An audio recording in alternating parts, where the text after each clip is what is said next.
kita kita mulai untuk tanya jawab atau gimana, Bu? Iya, langsung tanya jawab nih, Mbak. Udah Langsung tanya banyak jawab ya. pertanyaan buat Mbak Fani. Mungkin saya coba menyampaikan terkait yang tes substantif dulu ya, Mbak Ayu ya, Mbaknya. Baik, kalau untuk tes substantif kita nanti pelaksanaannya itu ada dua subtes. Maaf, tiga subtes. Tes literasi, tes numerasi, dan tes konten. Seperti itu. Untuk kalau bertanya lebih lanjut, kisi-kisinya ada nggak sih? Gitu kan. Pasti banyak yang bertanya tentang kisi-kisinya. Nah, kalau untuk kisi-kisinya, kami baik dari diinfokan dari teman-teman yang mengembangkan soal ini, itu teman-teman sahabat PPG bisa untuk melakukan latihan soal atau melihat-lihat latihan-latihan soal, contoh-contoh soalnya di ayo apa tadi ya? Sebentar, saya contek dulu. Ayo Ayo AKM, coba naon AKM. ya, ayo AKM. Ayo coba AKM. Nah, itu nanti yang di kelas 11 kalau nggak salah. Yang di kelas 11 itu kurang lebih ada di situ ininya apa namanya? Apa ya namanya ya? Contoh-contoh soalnya. Jadi teman-teman sahabat PPG bisa Itu ada. ada nanti Ibu di teman-teman di Google itu search aja ayo coba AKM nanti akan langsung di direct oleh Google ke laman Kemdikbud juga itu nanti bisa langsung coba-coba latihan soal di situ. Sedangkan untuk tes Mm-mm. kontennya nih Mbak Ayu sama Mbak Anyes itu ada di um, dokumen-dokumen resmi kami dari Kementerian Pendidikan Kebudayaan Riset dan Teknologi yang tentang capaian pembelajaran begitu. Karena kan untuk kurikulum yang terbaru saat ini ya kalau nggak salah itu menggunakan apa namanya ukurannya adalah tentang capaian pembelajaran berbeda dengan kurikulum sebelumnya yang kita gunakan menggunakan KIKD. Nah itu dokumen-dokumen resminya itu ada bisa teman-teman sahabat PPG cari. Yang penting itu tentang capaian pembelajaran. Kan kami ini kita membuka 15 bidang studi ya. Nah, dari 15 bidang studi memang ada yang sudah ada capaian pembelajarannya atau CPL-nya, tapi ada yang belum. Nah, yang sudah bisa mengacu ke CPL tersebut, tapi kalau yang belum ada dokumen resminya itu mengacu ke KI-KD-nya. Begitu. Mungkin yang selama ini kuliahnya background-nya kependidikan paham ya Bu ya KI-KD itu apa, capaian pembelajaran itu apa, begitu betul ya Bu ya? Insya Allah kayak mengerti gitu ya, Yes.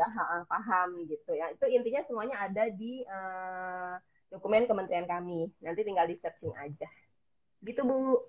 Gitu Mm-mm. Mbak Ayu. Kita ada yang nanya tuh Apa-apa. harus login dulu tuh. Oh, harus login dulu. Di, Sebenarnya ada alternatif lain sih. Selain di Ayo Coba AKM ini, itu namanya Assessmentpedia. Kurang lebih juga sama. Kami juga mendapat arahan untuk bisa memperoleh gambaran tentang gambaran tentang jenis soal atau seperti apa sih soal literasi numerasi itu dari situ juga Assessmentpedia yang ada di lamannya BSKP Bu di bskp kemdikbud.go.id begitu informasinya. Maaf, Oke, Mbak Fani, apa? ini ya ini suaranya agak nampaknya kecil belum. deh. Uh-uh. Ya halo. Kan pada pada deg-degan ini kan ya, Mbak Betul. Fani ya pastinya. Tesnya Hmm. nanti kayak mana gitu. Harapannya kalau udah nyobain sih tidak pas lagi di TUK-nya, pas di tempat uji kompetensi sih udah nggak grogi lagi ya kalau udah Ya, pernah ya, ya. coba. Ya, tapi intinya Di di sini situ keras kok Mbak Agnes. aman ya? Di Keras sini ya? aman nggak? Suara Oh, oke, oke. di saya keras kok. Oke. Nanti saya harus teriak-teriak. Aman ya. Enggak, Jadi udah oke. mudah-mudahan sahabat PPG juga tadi Am. mendengarnya jelas ya tentang apa namanya laman yang bisa teman-teman atau sahabat PPG coba terkait contoh-contoh soal literasi numerasi dan juga kira-kira materi apa saja sih yang akan harus dipelajari atau harus disiapkan itu untuk tes substantifnya yang untuk subtes kontennya itu di capaian pembelajaran dan juga KIKD-nya yang ada di apa namanya di bidang studi tersebut begitu. Oke. Ini ada pertanyaan. Kota per mata pelajaran berapa, Kak? Dan untuk Per soal mata substantif berapa soal dan durasi waktunya?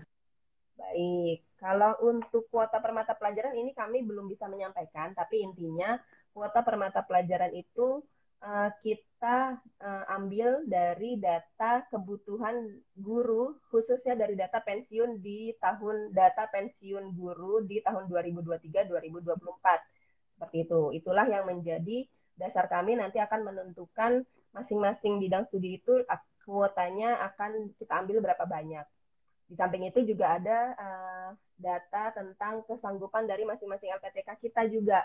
Itu juga akan berpengaruh sekali terhadap penentuan kuota kita yang akan nanti kita tetapkan. Seperti itu. Sebenarnya saat ini sudah ada, tapi memang sedang masih di exercise lebih lanjut. Moga-moga saja, insya Allah dengan yang penting yang harus teman-teman sahabat PPG ingat itu kuota kami kan 40.000. Jadi nanti kuotanya berbentuknya apa namanya? Semuanya nasional, secara nasional dan di pembagiannya proporsional berdasarkan data kekosongan atau pensiun guru di 2023-2024. Begitu. Kalau untuk jadwal atau Yang masih banyak yang kosong gimana Mbak Fani? Masih banyak yang peserta masih sedikit biar banyak nih. ini Gimana tuh? statistiknya ya, Ada nggak mata ya, Bu, ya? pelajaran yang masih sedikit? Biar Yang segera daftar nih, mumpung masih 8 hari lagi nih. kuotanya yang masih yang pendaftarnya tuh termasuk sedikit begitu ya? Nah, sebentar, saya sudah Betul. sampaikan. Totalnya sekarang udah berapa nih? Totalnya sekarang sudah berapa per 1 Juli? Biar menjadi gambaran ya buat rekan-rekan. Oke, sambil saya buka dulu di sini tadi ada yang menanyakan terkait lama pengerjaan tes substantifnya itu berapa lama. Informasi dari tim yang mengembangkan tes itu waktu pengerjaannya kurang lebih 2,5 jam atau 150 menit, betul ya Bu ya? Nah, 120, 150 ya, 150 menit atau 2,5 jam seperti itu. Dan dibagi menjadi 3 subtes tadi, tes literasi, numerasi dan konten gitu. Konten ya, keilmuannya ya. Konten keilmuannya, betul. Karena diharapkan pada saat nanti mereka ini calon-calon mahasiswa kita nanti ditetapkan menjadi mahasiswa PPG itu tidak lagi mendalami lagi konten karena dianggap kontennya sudah selesai, sudah paham gitu, sudah dipahami begitu. Ya, nampaknya itu menjawab ya, karena tadi saya sempat cerita kalau di PPG Prajabatan ini di kurikulumnya sudah tidak ada nih, sudah tidak membahas materi lagi karena harapannya memang sudah habis ya saat S1 dan dilihat nih pas di tesnya menguasai atau tidak gitu ya. Betul. Tapi jangan kalau untuk yang backgroundnya bukan ke pendidikan gimana nih Bu? Ada ini nggak sih Bu, ada trik-trik gitu kan? Karena kita membukanya baik dari kependidikan dan juga non kependidikan. Gimana nih Mbak Ayu? Iya, saya kira tadi yang disampaikan Mbak Fani udah oke tuh, banyak dokumen resmi sudah keluar ya tentang CPL dari berbagai fase ya. Nampaknya itu perlu dipelajari. Jadi yang diharapkan untuk di per fase itu anak-anak kompetensi yang ingin dicapai pada akhir setiap fase itu seperti apa. Nah, harapannya bisa ngerti tuh, berarti harus menguasai di hal-hal itu ya terkait dengan keilmuannya. Jadi kalau di fase ini maka tahapan kompetensi yang apa nih yang harus bisa dikuasai oleh si anak di setiap fase itu dan harus ngerti nih si calon mahasiswa PPG Prajabatan. Ya. Kan itu kaitannya dengan konten keilmuan yang dia punya ya.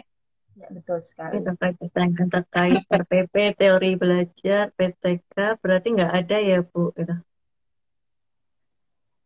Itu pedagogik ya.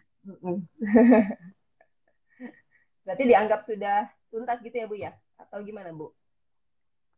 Nah, nampaknya ini saya tidak tahu persis ya, cuma nampaknya pedagogical content knowledge ya. Jadi yang diujikan itu konten ya, keilmuan tapi kaitannya dengan pedagogi gitu sih. Jadi tapi tidak ke pedagogi secara umum ya, makanya di situ substantifnya adalah konten atau konten keilmuan itu.